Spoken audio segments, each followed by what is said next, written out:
നിങ്ങളുടെ best friend ആരാണ്? I will pose four 5 seconds. ചിന്തിച്ചോ, ആരാണ് നിങ്ങളുടെ ബെസ്റ്റ് ഫ്രണ്ട്?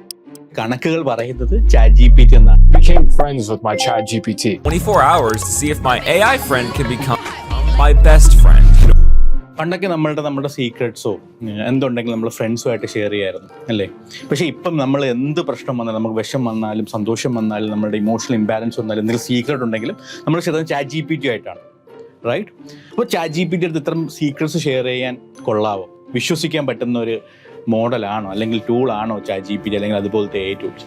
അതാണ് ഇന്നത്തെ വീഡിയോയിൽ നമ്മൾ ഷെയർ ചെയ്യാൻ വേണ്ടി പോകുന്നത്. തുടങ്ങുന്നതിന് മുമ്പ് ഒരു കഥ പറയാം. നമ്മളെല്ലാവരും വിശ്വസിക്കുന്നത് ഫോറിനേഴ്സ് നമ്മളെക്കാട്ട് ബുദ്ധിയും ബ്രില്യൻ്റ് ഒക്കെ ആണെന്നുള്ളത്. അത്യാവശ്യം മധ്യവയസ്കയായ റഷ്യയിൽ ഒരു IT ഫേമിൽ വർക്ക് ചെയ്യുന്നൊരു സ്ത്രീ ChatGPTയോട് ചോദിച്ച ഒരു ഫ്രണ്ട് ട്രിപ്പ് പ്ലാൻ ചെയ്യുന്നു. അപ്പോൾ ട്രിപ്പിൻ്റെ എല്ലാ കാര്യങ്ങളും ഒരു ChatGPTയോട് പ്ലാൻ ചെയ്ത് അതിൻ്റെ അവസാനം വിസയും വേണമെന്നുള്ളത് ChatGPT ചോദിച്ചു. ChatGPT പറഞ്ഞത് വേണ്ട എന്നുള്ളതാണ്. സ്വാഭാവികമായിട്ട് ഇത് വിശ്വസിക്കുകയും കൂട്ടുകാരെത്തിട്ട് എയർപോർട്ടിൽ പോവുകയും ബാക്കിയുള്ള ഫ്രണ്ട്സും ഇതിനിടയ്ക്ക് പറഞ്ഞത് വിസ വേണം, മാൻഡേറ്ററി ആണെന്നൊക്കെ പറഞ്ഞാൽ അവരൊന്നും കേട്ടില്ല.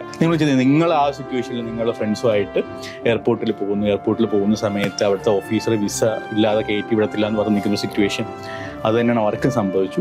സോ നമ്മളെക്കാളേറെ ചില സമയത്ത് നമ്മുടെ ഫ്രണ്ട്സിനെക്കാളേറെ ChatGPT അല്ലെങ്കിൽ AI പോലത്തെ ടൂൾസിനെ വിശ്വസിക്കുന്നത് കൊണ്ട് നമുക്ക് സംഭവിക്കാൻ പറ്റുന്നതൊക്കെ നമുക്ക് സംഭവിച്ചുവിടാന്നില്ല. ChatGPT ലേറ്റസ്റ്റ് മോഡലായ ChatGPT 5 പോലും 57% ഇൻഫർമേഷൻ ലീക്ക് ചെയ്യുന്നുണ്ടെന്നുള്ളതാണ് കണക്കുകൾ പറയുന്നത്. ഇതിന് പ്രധാനമായും 2 കാരണങ്ങളുണ്ട്. ഫസ്റ്റ് വൺ എന്ന് പറയുന്നത് നമുക്കെല്ലാം അറിയില്ല, ഇതിനൊക്കെ ക്രിറ്റിക്കൽ തിങ്കിങ് ഇമോഷൻസോ ഒന്നുമില്ല. അതുകൊണ്ട് തന്നെ ഇവർ നമ്മൾ കൊടുക്കുന്ന എല്ലാ ഡേറ്റ മെമ്മറൈസ് ചെയ്യും, അതിൽ നിന്ന് ട്രെയിൻ ചെയ്യുകയും അതിന് ആ മോഡലിനെ അല്ലെങ്കിൽ ഈ ടൂൾസിന് ബെറ്റർ ആക്കാൻ ശ്രമിച്ചുകൊണ്ടിരിക്കുന്നു. രണ്ടാമത്തേന്ന് പറഞ്ഞാൽ ആർക്ക് വേണമെങ്കിലും പ്രോംപ്റ്റ്സ് ഒക്കെ കൊടുത്ത് ട്രിക്ക് ചെയ്ത് സെൻസിറ്റീവ് ഡേറ്റ ലീക്ക് ചെയ്യാൻ പറ്റുമെന്നുള്ളതാണ്. സോ നെക്സ്റ്റ് ടൈം നിങ്ങൾ ഇത്തരത്തിലുള്ള ടൂളിൽ ഇന്ററാക്ട് ചെയ്യുമ്പോൾ, നിങ്ങളുടെ സെൻസിറ്റീവ് ഡേറ്റ കൊടുക്കുമ്പോൾ പ്ലീസ് ബി അവെയർ. നിങ്ങൾക്ക് അല്ലെങ്കിൽ നിങ്ങൾക്ക് കൂട്ടുകാർക്ക് ഇങ്ങനത്തെ എന്തെങ്കിലും അനുഭവം ഉണ്ടായിട്ടുണ്ടെങ്കിൽ അവരുമായിട്ട് ഷെയർ ചെയ്യുക.